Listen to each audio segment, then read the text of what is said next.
Hello everyone, this is day 4 इन श्रीलंका। और जैसा कि मैंने आपको लास्ट व्लॉग में बताया था कि रात में बहुत तेज़ बारिश हुई थी, जिसका इफ़ेक्ट आप देख ही सकते हो। कल के सनराइज़ में और आज के सनराइज़ में कितना फ़र्क है। कुछ भी दिख ही नहीं रहा था, बिल्कुल बिल्कुल बादल लग रखे थे, बट हाँ बहुत खूबसूरत भी लग रहा था। तो आज हमारी 9 बजे की ट्रेन है कैंडी से एला के लिए, और वो ट्रेन जर्नी बहुत ही खूबसूरत होने वाली है। Just stay tune for that. Okay, तो हम लोग रेलवे स्टेशन के लिए निकल चुके हैं अभी टुक-टुक में, और हम बहुत ज़्यादा लेट है। एक्चुअली ऑटो वाले भैया को हमारा लोकेशन नहीं मिल रहा था। यहाँ पे बहुत प्रॉब्लम है इसकी, उनको लोकेशन नहीं मिलता है क्या, तो प्लीज़ हाथ में टाइम लेके चलना अपना।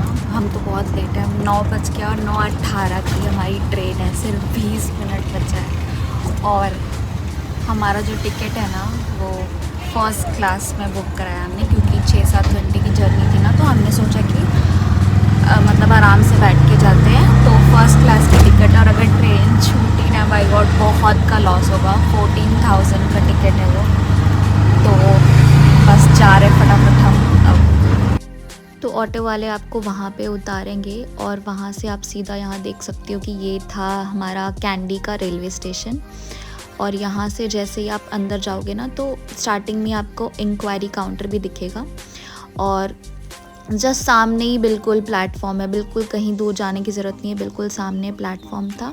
और यहाँ राइट साइड में आप अपनी ट्रेन नंबर्स भी चेक कर सकते हो कि किस टाइम पे कौन से ट्रेन आएगी और किस प्लेटफॉर्म पे आएगी। और सबसे अजीब बात, ये सब कुछ मैनुअली हैंडल होता है। आप देखो कि बिल्कुल ये लकड़ी का बना हुआ था, और ये खुद ही बोर्ड पे लगाते थे कौन सी ट्रेन आने वाली है, कितने बजे, किस टाइम पे आने वाली है, कौन से प्लेटफॉर्म पे आने वाली है। सब कुछ ये मैनुअली मेंटेन करते थे, कुछ भी डिजिटल नहीं था यहाँ पे। तो ये बहुत यूनिक चीज़ दिखी हमें। और जैसा कि मैंने आपको बताया, वहाँ पे इंक्वायरी काउंटर है, और यहाँ से स्ट्रेट बिल्कुल ये रहा हमारा प्लेटफॉर्म। तो अब हम प्लेटफॉर्म पे जाएंगे, और हम टाइम पे पहुँच गए थे। और कुछ ऐसा दिखता है श्रीलंका का रेलवे स्टेशन। सब लोग अपने ट्रेन के लिए वेट कर रहे थे। बेसिकली सब उसी ट्रेन में जाने वाले थे, एला वाले ट्रेन में। और यहाँ पे हमारी ट्रेन आ गई थी बिल्कुल ऑन टाइम, ज़रा सा भी डिले नहीं था। और ट्रेन में स्पेस काफ़ी अच्छा था। वैसे तो सीटर वाला सीट्स था यहाँ पे, बट यहाँ पे मतलब फैसिलिटी सारी थी। ये ट्रे टेबल था, बॉटल होल्डर था, सब कुछ अच्छा सा था। और ये फ़र्स्ट क्लास हमने बुक किया था, क्योंकि ट्रेन जर्नी बहुत लंबी थी। और जैसा कि आप देख सकते हो कि सीट्स बिल्कुल साथ में हमें नहीं मिली थी, बट हाँ बाद में हमने साथ में एक दूसरे के साथ अरेंज करके सीट साथ में ले ली थी। और यस, बिल्कुल 9:18 पे एग्जैक्ट ट्रेन प्लेटफॉर्म छोड़ चुकी थी, बिल्कुल सही टाइम पे। ऑल्दो आगे जाके आपको पता चलेगा कि बारिश की वजह से हम 1 घंटे लेट पहुँचे थे एला।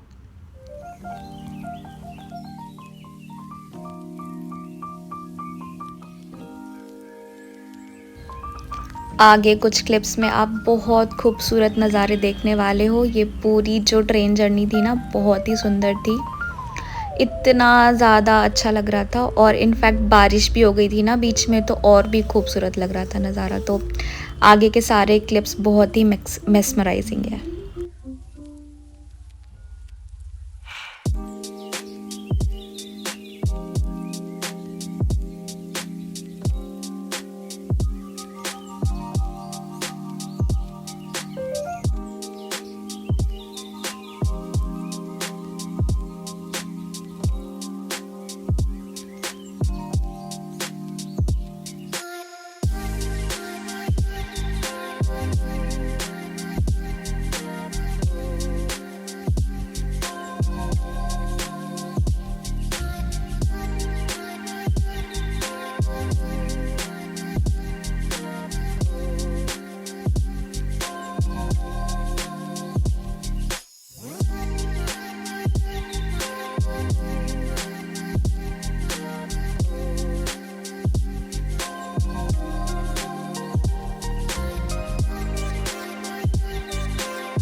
और ये हमने ना लंच मंगाया था, 1 बज चुका था तो हमें भूख भी बहुत लग रही थी, तो ज़्यादा कुछ नहीं, बस एक चिकन फ्राइड राइस मंगाया था हमने, तो वो उन्होंने ला के दिया था।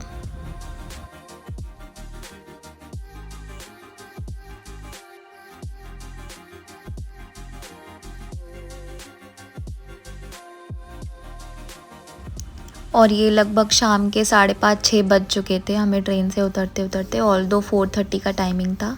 बट हाँ, यहाँ पे भी आप देखो मौसम कितना ही गज़ब का है, बहुत ही खूबसूरत था मौसम यहाँ का। और जो हमने एयरबीएनबी बुक किया था ना, उन्होंने हमें खुद ही कॉल किया और पूछा कि आप कैसे आओगे, तो हमने बोला कि यहाँ तो बहुत ही बारिश हो रही है, मतलब हमें उतना पता नहीं है, तो वो खुद अपना कार लेके आए थे अपनी बेटी के साथ, और फिर हमें उन्होंने पिकअप किया और फिर हमें अपने होटल लेके गए, अपने घर लेके गए बेसिकली। अब प्रॉब्लम ये थी कि अगर कल भी यही मौसम रहेगा तो हमारा यहाँ का ट्रिप वेस्ट हो जाएगा, क्योंकि हम सिर्फ 1 दिन के लिए एला में हैं और हमें 3 डेस्टिनेशंस कवर करने हैं। तो अब ये तो कल ही पता चलेगा कि हम क्या कवर कर पाएंगे और क्या नहीं, but let's just hope for the best.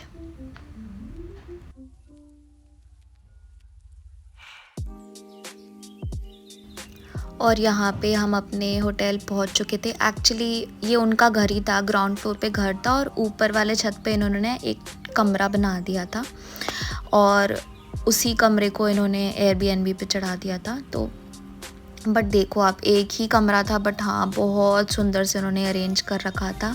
ऊपर से बाहर का बालकनी का व्यू तो आपने देखा ही कि कितना सुंदर था। सुबह उठते ही इतना अच्छा लग रहा था, बारिश की वजह से और खूबसूरत हो गया था मौसम यहाँ का। बट हाँ, बहुत अच्छे से उन्होंने अरेंज कर रखा था। और ये ना 7 दिन पहले ही ओपन हुआ है, तो हम उनके पहले गेस्ट हैं, उन्होंने हमें बताया।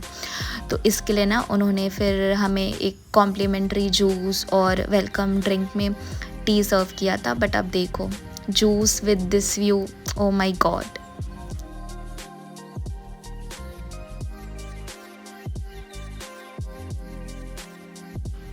ओके, तो यहाँ पे ना रात हो चुकी थी और तो मुझे बहुत डर भी लग रहा था बालकनी की तरफ देखने से, बट हाँ अच्छा था जो भी था।